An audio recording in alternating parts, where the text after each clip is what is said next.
If the Great Leap Forward was like watching someone try to rebuild a car while driving it, the Cultural Revolution was like watching them deliberately crash it into a wall, then set it on fire, then ask teenagers to rebuild it using revolutionary slogans instead of instruction manuals.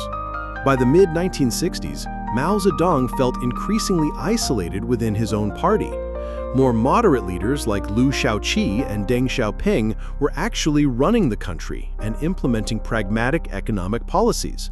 For most people, this was good news. The economy was recovering and life was slowly improving. But for Mao, this was unacceptable. He believed that China was drifting away from revolutionary ideals and becoming a bureaucratic society like the Soviet Union. In his mind, the Communist Party itself was becoming the enemy of the revolution. So in 1966, Mao launched what he called the Great Proletarian Cultural Revolution. The official goal was to purge capitalist and traditional elements from Chinese society and create a pure socialist culture. The real goal was to destroy the party bureaucracy and restore Mao's absolute power. The Cultural Revolution was like giving teenagers the power to overthrow all adult authority based on their interpretation of revolutionary doctrine. Mao encouraged young people to form Red Guard units and rebel against all authority figures, teachers, parents, local officials, anyone who represented the old society. The chaos was immediate and total. Schools and universities shut down as students spent their time denouncing teachers and administrators. Ancient temples, artworks, and historical sites were destroyed as representatives of feudal culture. Intellectuals were sent to farms to learn from peasants. Scientists and engineers were forced to work in factories. One of the most tragic aspects was how the Cultural Revolution turned people against each other. Children denounced parents, students attacked teachers, and neighbors informed on neighbors. It was like a society-wide psychological experiment in paranoia and ideological fanaticism. The chaos reached its peak in 1967-1968, when China came close to complete anarchy. Different Red Guard factions fought pitched battles in the streets.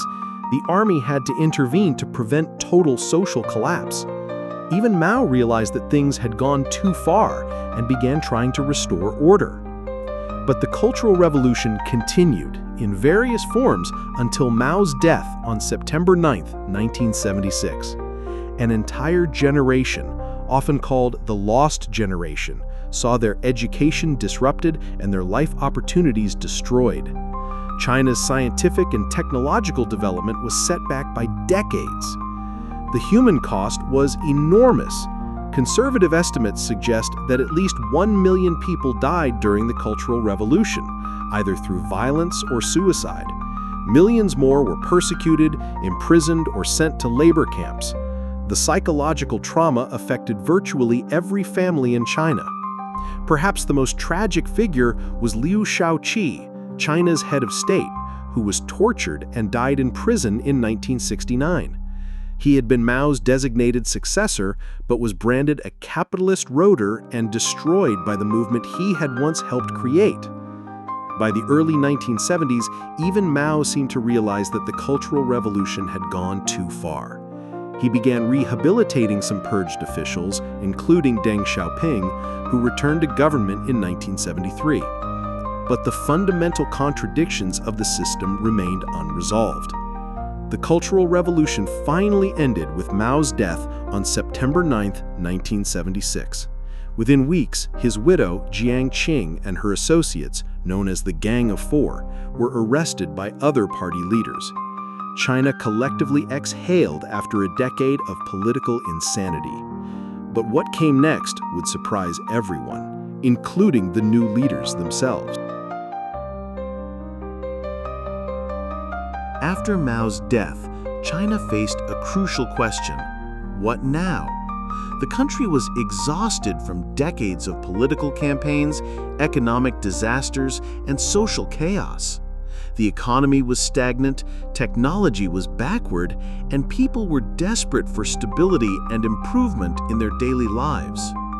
The man who would answer this question was Deng Xiaoping, a survivor of the Long March who had been purged twice during the Cultural Revolution but kept bouncing back like a political rubber ball. Deng was only 5 feet tall, but he was about to become a giant of Chinese history. Deng's rise to power wasn't immediate. First, there was a brief period under Hua Guofeng, who tried to continue Maoist policies. But by 1978, Deng had consolidated control and was ready to launch what he called reform and opening up, the most successful economic transformation in human history. Deng's approach was pragmatic in a way that would have horrified Mao Zedong.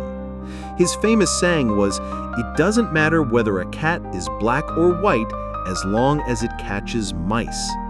In other words, ideology mattered less than results. The reforms started in agriculture with something called the household responsibility system. Instead of collective farming, peasant families were given long-term leases on plots of land. They could sell surplus production in free markets and keep the profits. It was like giving people permission to be entrepreneurial after decades of suppressing individual initiative. The results were immediate and dramatic. Agricultural productivity soared. Rural incomes increased. For the first time since 1949, Chinese farmers had genuine incentives to increase production. Markets reappeared in cities, selling fresh vegetables and other goods that had been scarce for years. But Deng didn't stop with agriculture. He established special economic zones in coastal cities like Shenzhen, where foreign investment was welcomed and market mechanisms were allowed to operate. These zones were like capitalism laboratories in a socialist country. If they succeeded, the model could be expanded. If they failed, they could be shut down without affecting the rest of the country. Shenzhen is the perfect example of how dramatic these changes were. In 1980, it was a sleepy fishing village of about 30,000 people. Today, it's a metropolis of over 12 million people and one of China's most important technology centers. It's like watching a small town turn into Manhattan in real time. The reforms also reopened China to the world. Students were sent abroad to study, foreign companies were invited to invest, tourism was encouraged. After decades of isolation, China was rejoining the global community.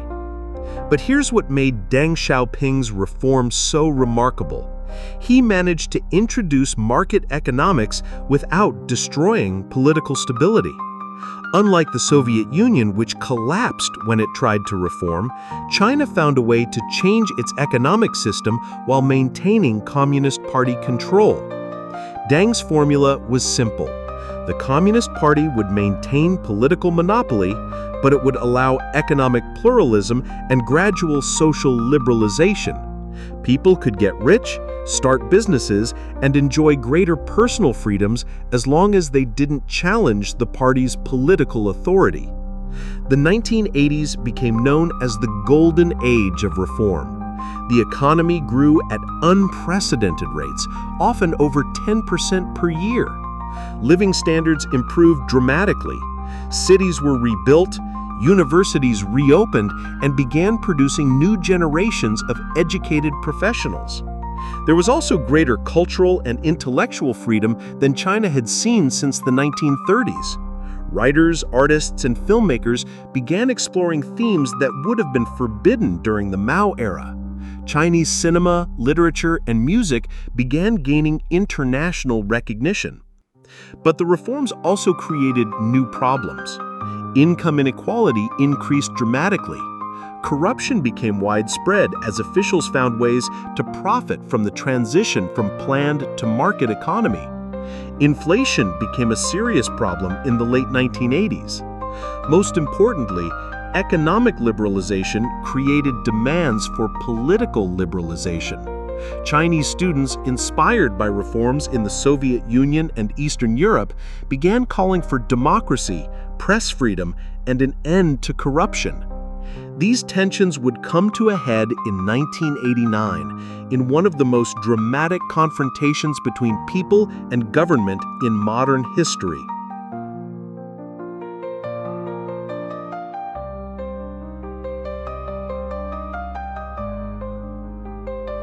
The spring of 1989 in Beijing felt electric with possibility.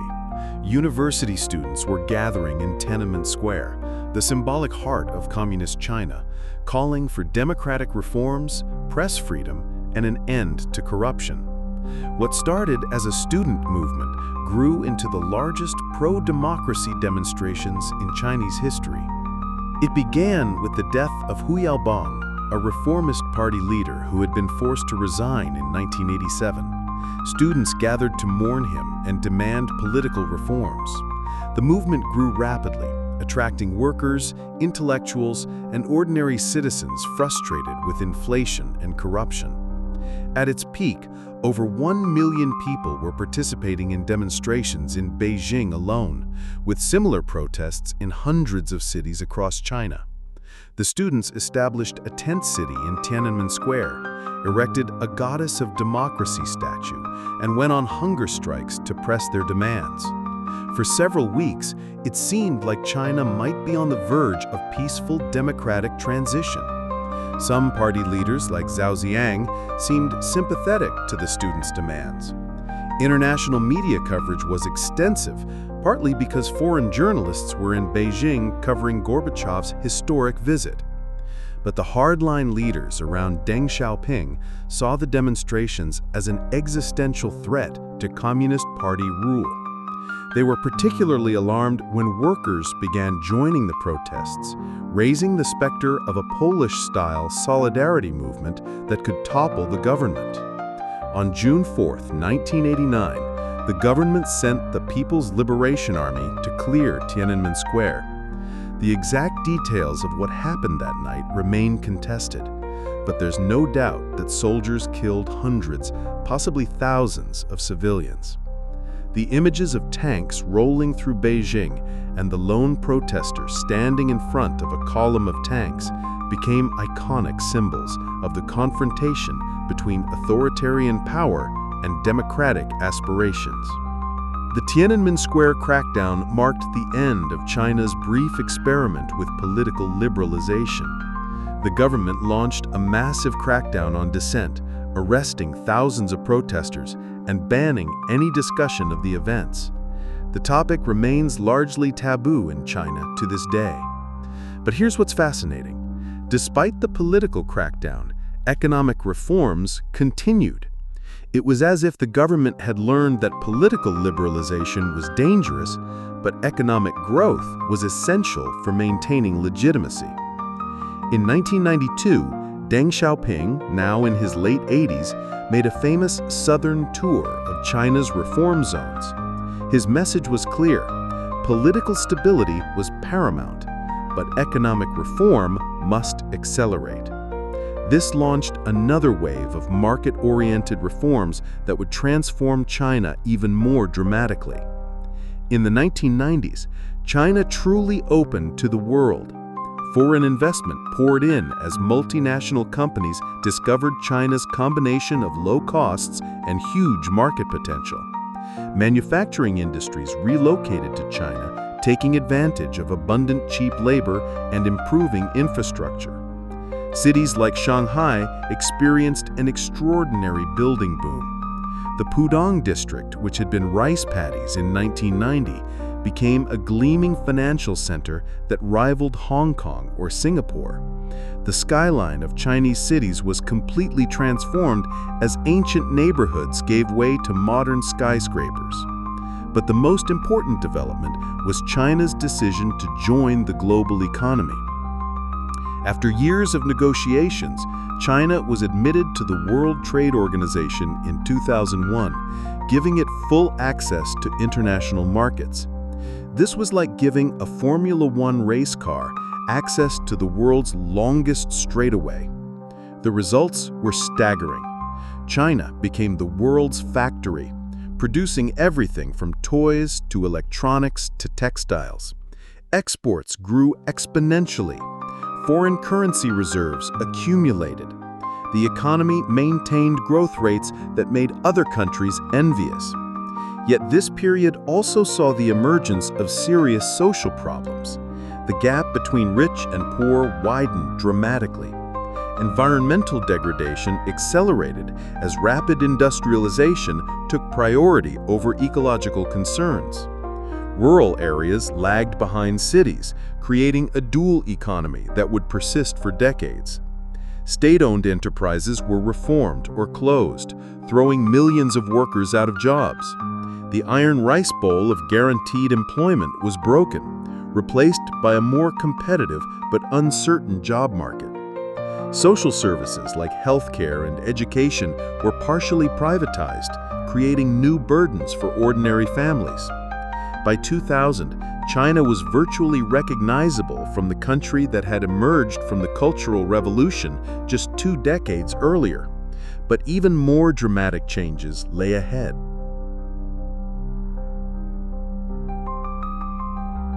As China entered the 21st century, it was like watching a sleeping dragon finally stretch its wings. The country that had been devastated by famines and political chaos just decades earlier was about to become the world's second-largest economy. In 2002, Jintao became China's leader, representing a new generation of technocrats who had come of age during the Reform era. Unlike previous leaders who were revolutionary veterans, Hu was an engineer who believed in scientific development and gradual, methodical progress. The early 2000s were China's boom years on steroids. WTO membership supercharged exports. China became the destination of choice for global manufacturing. The phrase "made in China" became ubiquitous on products worldwide. It was like watching a country win the economic lottery and then invest the winnings wisely. But the real game changer was China's emergence as a global infrastructure powerhouse.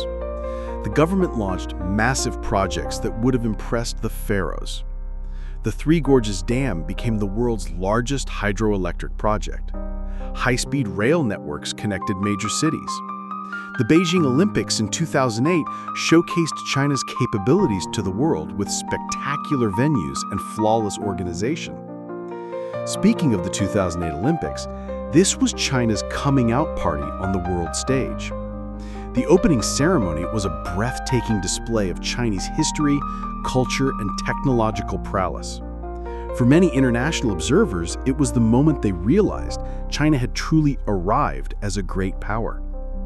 But 2008 was also significant for another reason: the global financial crisis. While Western economies collapsed, China maintained strong growth through a massive stimulus program. It was like watching a young athlete outperform established champions who were suddenly struggling with injuries. This period saw the emergence of what would become known as Chinese characteristics. The government perfected a model of state-guided capitalism that combined market mechanisms with strong government direction. Private companies could flourish, but the state maintained control over strategic sectors like energy, telecommunications, and finance. Cities grew at unprecedented rates. The urban population exploded from 36% in 2000 to over 50% by 2010. Entire new cities were built from scratch. The scale of construction was almost incomprehensible. China used more cement between 2011 and 2013 than the United States used in the entire 20th century. But perhaps the most important development was the growth of China's middle class. Hundreds of millions of people moved from poverty to middle-class lifestyles within a single generation. They bought cars, apartments, smartphones, and began traveling internationally. Chinese tourists became a global phenomenon, transforming economies from Paris to Phuket. Technology became a national priority. China invested heavily in research and development, encouraged innovation, and began moving up the value chain from simple manufacturing to high-tech production. Companies like Huawei, Alibaba, and Tencent emerged as global competitors. The internet revolution was particularly interesting in China. The government created what became known as the Great Firewall, blocking access to foreign websites like Google and Facebook while allowing domestic alternatives to flourish. This created a parallel internet universe where Chinese companies could develop without foreign competition. By 2010, China had become the world's second largest economy, surpassing Japan. It was also the world's largest manufacturer, largest exporter, and largest holder of foreign exchange reserves. The speed of this transformation was historically unprecedented. It was like watching economic evolution in fast forward. But success brought new challenges. Environmental problems became severe as rapid industrialization took its toll. Air pollution in cities like Beijing became hazardous to human health. Water resources were contaminated. Climate change emerged as both a domestic and international challenge. Social inequality also widened. While millions joined the middle class, the gap between rich and poor became more pronounced. Rural areas lagged behind cities. Corruption became endemic as officials found numerous ways to profit from China's economic boom. But most importantly, China's rise began changing global power dynamics. The United States and other established powers started viewing China not just as a manufacturing partner, but as a potential strategic competitor. The stage was being set for a new kind of great power rivalry.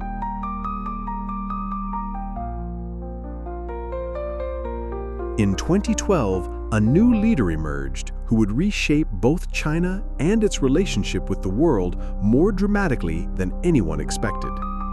Xi Jinping came to power as part of the regular leadership transition, but he would prove to be anything but a regular leader.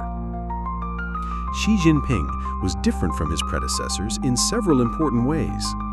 Unlike the collective leadership style that had dominated since Deng Xiaoping, Xi concentrated power in his own hands to a degree not seen since Mao Zedong. He eliminated term limits, launched massive anti-corruption campaigns, and positioned himself as the core of the party leadership. The anti-corruption campaign was particularly significant. Xi went after both tigers and flies, high-ranking officials and low-level bureaucrats. Hundreds of thousands of officials were investigated, and many senior leaders were imprisoned. It was like watching a massive house-cleaning operation that touched every level of government. But Xi's most ambitious project was what he called the Chinese Dream, the vision of China reclaiming its historical position as a great civilization and global power. This wasn't just about economic growth, it was about national rejuvenation and cultural confidence. The Belt and Road Initiative, launched in 2013, exemplified this ambition. This massive infrastructure project aimed to connect Asia, Europe, and Africa through roads, railways, ports, and digital networks. It was like a modern version of the ancient Silk Road, except on a global scale and backed by hundreds of billions of dollars in Chinese investment. China also became more assertive in international affairs. In the South China Sea, it built artificial islands and claimed vast maritime territories. It modernized its military and began projecting power far beyond its borders. The days when China kept a low profile in international affairs were clearly over. Technology became a particular focus. The government launched initiatives like Made in China 2025, aimed at making China a leader in advanced technologies like artificial intelligence, renewable energy, and biotechnology. Chinese tech companies began competing directly with American giants like Apple and Google. The trade war with the United States, which began in 2018, marked a new phase in U.S.-China relations. What started as disputes over trade balances evolved into a broader strategic competition between the world's two largest economies. It was like watching two heavyweight boxers circle each other before a championship fight. The COVID-19 pandemic, which emerged in Wuhan in late 2019, became another defining moment. China's initial handling of the outbreak was criticized internationally, but its eventual containment through strict lockdowns demonstrated the government's capability for mass mobilization. The pandemic accelerated tensions with Western countries and highlighted the growing divide between different governance models. Recent years have also seen significant domestic changes. The government has emphasized common prosperity, reducing inequality and ensuring that economic growth benefits all Chinese people. There has been increased focus on environmental protection, with ambitious goals for carbon neutrality by 2060. But China today also faces significant challenges. The economy is slowing after decades of rapid growth. An aging population is creating demographic pressures. International tensions are rising as other countries become wary of China's growing power and assertiveness. The treatment of ethnic minorities, particularly in Xinjiang, has drawn international criticism and sanctions. Hong Kong's autonomy has been significantly reduced after the 2019 protests.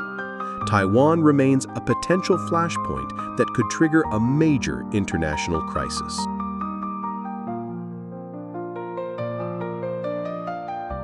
So here we are, at the end of our journey through 110 years of Chinese history after the dynasties collapsed. What a ride it's been. Think about this for a moment. In 1912, China was a collapsing empire torn apart by warlords. Today, it's the world's second-largest economy and a major global power. The transformation is so dramatic, it almost seems fictional. We've witnessed revolutions, civil wars, famines, cultural upheavals, economic miracles, and the rise of a superpower. We've seen leaders who changed the course of history and ordinary people who endured extraordinary hardships.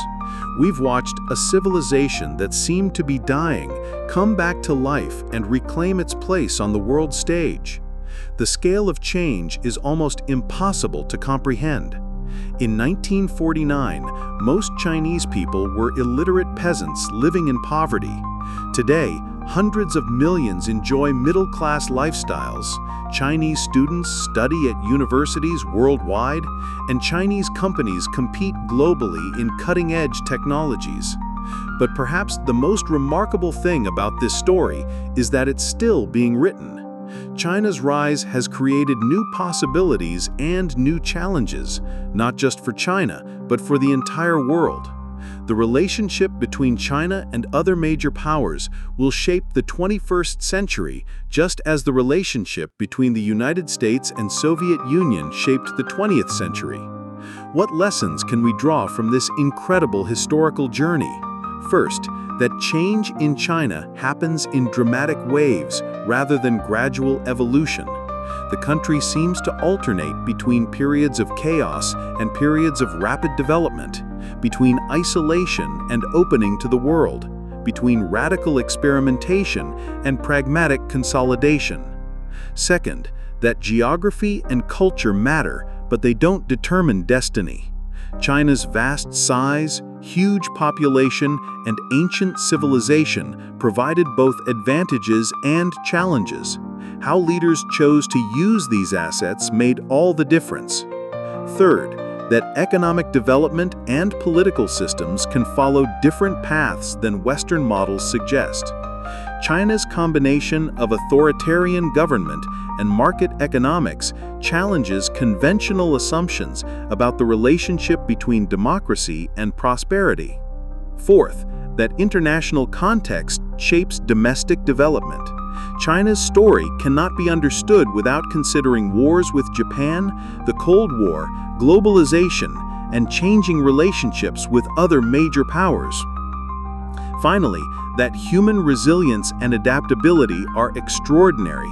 The Chinese people endured decades of war, revolution, famine, and political upheaval, yet repeatedly rebuilt their society and economy. It's a testament to the human capacity for survival and renewal. As we look to the future, China faces new challenges: an aging population, environmental degradation, international tensions, and the need to transition from an export-driven to a consumption-driven economy. How China addresses these challenges will affect not just its own people, but the entire world. The story of China after the dynasties collapsed is ultimately a story about transformation, how societies can reinvent themselves, how cultures can adapt while maintaining their identity, and how nations can rise, fall, and rise again. It's also a reminder that history is not predetermined. The China of today was not inevitable in 1912, any more than the China of 2050 is inevitable today. History is made by human choices, and those choices continue to shape not just China's future, but our collective global future. Whether you see China's rise as an opportunity or a threat, one thing is undeniable. It's one of the most remarkable stories in human history, and it's far from over. If you've enjoyed this deep dive into Chinese history, make sure to subscribe to the channel and hit the notification bell for more historical content. Let me know in the comments what aspect of this story you found most interesting or what other historical topics you'd like me to explore. Until next time, keep exploring the fascinating stories that have shaped our world. Thanks for watching. If you love this document presentation, please subscribe for more history document update. Good luck!